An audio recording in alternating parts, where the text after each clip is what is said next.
Hello and welcome to Voices of BlueScope, the podcast where we go behind the scenes at BlueScope to meet the people who create strength every day. I'm your host, Martin Feld. Thank you for listening. Over the course of this podcast series, we have featured a range of stories from our diverse people around the world. This month, we're featuring some consecutive episodes with one-on-one interviews on the specific topic of migration. In each instalment, you'll hear a conversation with a BlueScope person who has moved to Australia, learning where they've come from, what it was like to relocate to a new country, and what has motivated and challenged them over time, along with the different ways of thinking that they've brought to work. In this episode, you'll meet Michelle Mamayson, who shares her personal narrative of moving from the Philippines and becoming a shift supervisor at Western Port. My name is Michelle Mamayson. My background is chemical engineer. So I have graduated in Adamson University in the Philippines. I have moved here in Australia back in 2013 as a skilled independent migrant. So at the time, there was like a shortage of chemical engineers in Australia. And then, so why not? I wanted to apply and I wanted to make that change. So I only have like a couple of friends who've already moved here in Australia back then, who are also chemical engineers. And then after so many chats and so many follow-ups, what have you done and all that stuff, I want to do it as well. So yeah, I got the invitation from Engineers Australia, and then I got here. And I've got no job. So that was very challenging. And, feels like, how am I going to start? How do I understand the culture, the food? What will be my first job? And then back then, so I was like, no job for a couple of months. And then I kept searching until there's one agent who gave me a casual role, like in the western suburb back then. So I was literally packing nuts, all the almonds, apricots, and all that stuff. So I said, why not? That's a good start. It's a good stepping stone. So, I believe at the time that I have to start some way. But then I kept, sending out my resume and all that until BlueScope invited me for an assessment center. And then from Western Suburb, I looked up the map. Oh, it's based in Hastings. So I have to travel all the way from the western suburb to Hastings. And then I got there, and then I was the only female applicant back then from an Asian background. So I was like, oh, okay, here we go. And until I got the job, and then my first role there is at the paint lines. And I was packing coils. So from packing nuts, I was packing coils as a process operator. So again, why not? My previous role before I migrated was a production supervisor. So I was a slit line production supervisor back then in the mining industry in the Philippines. And process operator, I was like, oh, okay. So this is very challenging, but it pays the bill and all that stuff. So I guess this is a small step to where I wanted to go. And then there was an opportunity for a product takeover role, and I applied for it, and I got the job. And then that opened up, those opportunities where I have to speak to my manager and, just to express my thoughts and my goals of wanting to be a supervisor one day. So until that opportunity came, and then I applied for the role, but then I did not get it the first time. So, but then I still have to time to work on what I wanted to do in my life. But then the opportunity came again, and then applied for the supervisor role, and then I settled now in a supervisor role at Western Port. Well, congratulations. That's a great story, and you're very persistent. You really stick to your goals. So yeah. You said there were some challenges along the way, and I'm very interested in what you were saying about coming from the Philippines, having this background within operations or heavy industry already. What were the differences that you maybe observed or are still observing today between what it was like to work in that kind of industry in the Philippines versus where you are with BlueScope in Western Port today? Well, first thing with BlueScope, that it is a male-dominated company. Like everywhere you go, Like there is this higher percentage of men working. Even back then when I attended the assessment center, I was the only female. So, like in terms of empowering, who else will empower? It was like myself, because back then I was on my own. So, but then, until over the years, they have introduced all this diversity and inclusivity, which is really good at Western Port. So, coming from an Asian background, I need to learn what the culture is. And even the English language, like back in the Philippines, we were only taught with the American language. Like we say apple, tomatoes, potatoes. But then you come here in Australia, they tell you, oh, it's tomato, those things.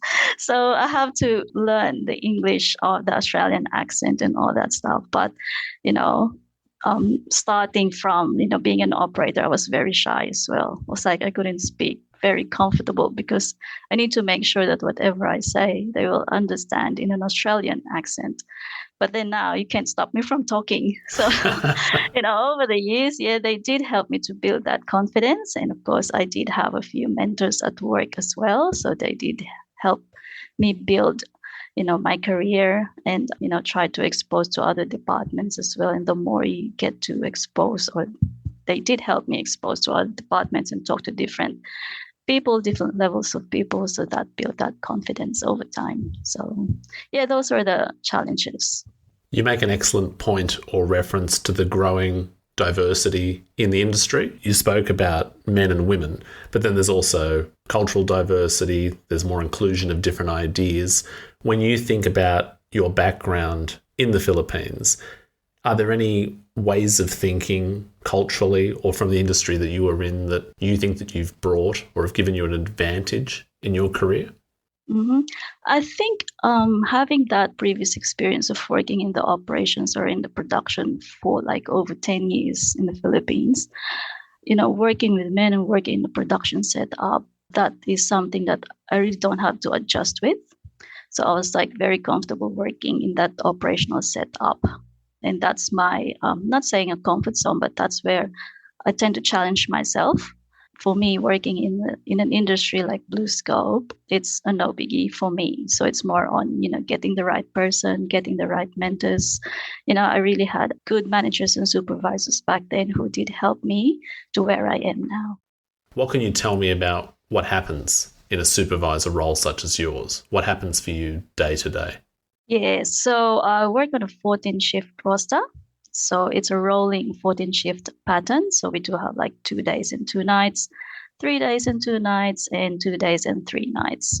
So technically working only like half of the year.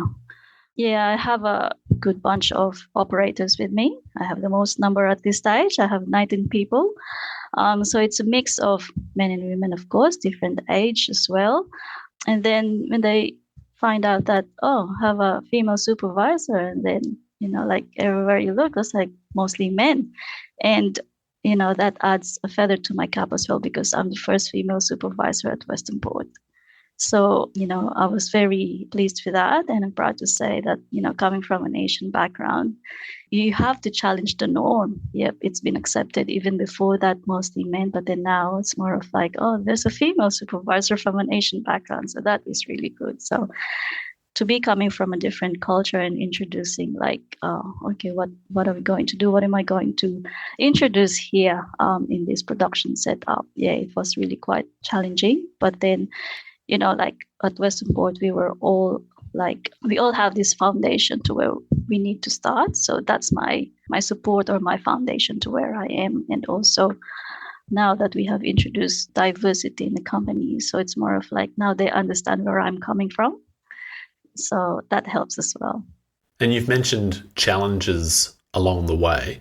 What have been some of the key lessons or turning points that you've had in your career at BlueScope beyond that traditionally male-dominated environment?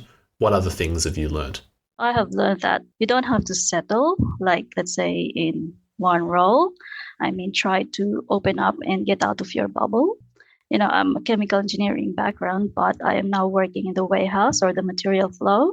So, there's no chemical ingredient or chemical element or whatever is there in the warehousing department. But, It's more on how you organize yourself. It's more on how you supervise and how you do the coaching with all your people. And, how do you support them in terms of their aspirations as well? Some of them, they wanted to be leaders. And it's good that I share my own experience coming from personal point of view, from where I was from day zero and to where I am now at BlueScope. So, not only encouraging women, but also encouraging men to be one of the leaders as well. Because if they really wanted to pursue a certain goal, then they will have to work on that. And then they will just have to find the right person, which maybe I could be one of those, to help them progress with their careers. We've had an episode on this podcast before that explored disciplines like chemical and process engineering.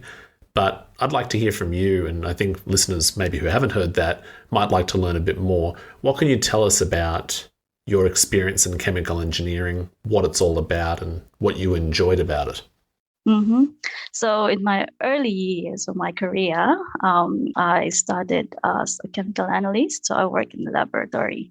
So basically mixing acids, bases, and all that, testing wastewater as well. However, that progressed eventually to senior chemical analyst and then supervisory role. So in a technical engineering environment. So I quickly progressed from working in the lab to production supervisor. So in terms of chemical engineering itself, yep, I can follow a procedure. There's a certain recipe for you to come up with a certain product. However, I think I was inclined to more on doing the supervisor role. So I've spent years working in the lab. Yeah, it was actually interesting back then when you were newly graduate, and then you find yourself yep, this is what I wanted to do. But then after a few years, you feel oh, I wanted to do something else. So to work in the production environment, I feel like there's more challenge there. And now working in the warehousing and material flow, yeah, there's a lot of challenges there as well, because you not only look after one department, but you also look after different departments, because you make sure that all the finished goods end up in your department. Over time, bringing that chemical engineering experience and shifting roles, you've obviously had to transform, but you wouldn't be finished with that. People keep changing. So what are some things that you're still learning today, and where would you like to take your job or your career in the future? I feel like, graduating as a chemical engineer, that doesn't stop you from moving and progressing forward. It's always there. That's your basic skill or experience that you're a chemical engineering graduate. But then I believe that there's more that you can do out of that bubble, in which I am exploring now. So I'm happy to be working as a, shift supervisor at this stage. There's still a lot to learn. Different personalities, different behaviors of the operators, helping them progress with their careers as well. Those are the things that I am happy to be working with at this stage. If there are opportunities or any secondments for an operations coordinator, or at some point maybe an operations manager, that's something that I may have to consider in the future. But for now, I'm really enjoying my role as a shift supervisor. That's fantastic. And for people who maybe they're migrating from one country to another, it could be Australia, it could be elsewhere, maybe thinking of changing careers or learning a new discipline, what would your advice or message be to them? How should they tackle a challenge like that? Yeah, so never be afraid to get out of the bubble. Always challenge yourself in terms of your career, lifestyle, and always embrace a new culture, because you'll never know. I've decided 10, 11 years ago to move out of my bubble. I left the family. I was on my own. I migrated here, just myself, and up to this stage, all the family members, they're all in the Philippines. So, there's always this challenge, you don't know where to start, but keep progressing. Always challenge the norm, and always make sure that you have good mentors with you. Having the right people at Western Port as well. My first mentor was Jim Tucker, so he's now retired. And, up to now, we are friends. yeah, it's good to have that. The plant manager there, Mike Hussey. So, he did give me like at least, compliment that you're the first female supervisor here. So I was like, oh, that's very nice. But I wasn't really aiming for that because I wanted to progress, my career. And now I got to this point, and I'm very happy that, they did acknowledge that. So, which is really good. So, yeah, keep progressing, challenge the norm. And, you don't know what is there on the other side of the world. So, yeah, it's good to be here. And keep your options open. That's right. Yeah, exactly right. Perfect. Now, is there anything that I haven't asked you about in your story or in your experience that you'd like to talk about? I think you pretty much covered everything. Like a migrant, there's always competition. Philippines, I was like, oh, where is Philippines? There's always like people coming from Malaysia, from India. But then, it's a healthy competition at the end of the day. So regardless, whatever background or whatever experience or educational background you finished, there's always something for you here in Australia. And it's good to have that sense of belongingness as well. I think Australia, over time, like I have lots of Australian friends because I'm into park running. So that's very welcoming as well and inclusive. They embrace our Filipino culture as well. Like most of them, oh, I wanted to go to the Philippines. I wanted to go to Boracay. I wanted to go to Cebu. It's like, I haven't been even there in that island. So, but then, yeah, I'm happy to travel with you if you want to come along at some point. So it goes both ways. I think that's really great. I want to say thank you for sharing your story. I'm sure there will be people out there who can relate as migrants or otherwise. So thank you for your time, Michelle, and for joining Voices of BlueScope. Thank you, Martin. We thank Michelle for giving her time to this podcast, and we hope that you enjoyed the interview. Make sure to check the links and show notes for more information about what you just heard. And to discover more of our people and their stories, visit bluescope.com, BlueScope on LinkedIn, and TV BlueScope on YouTube. Thank you for listening to Voices of BlueScope. Until next time.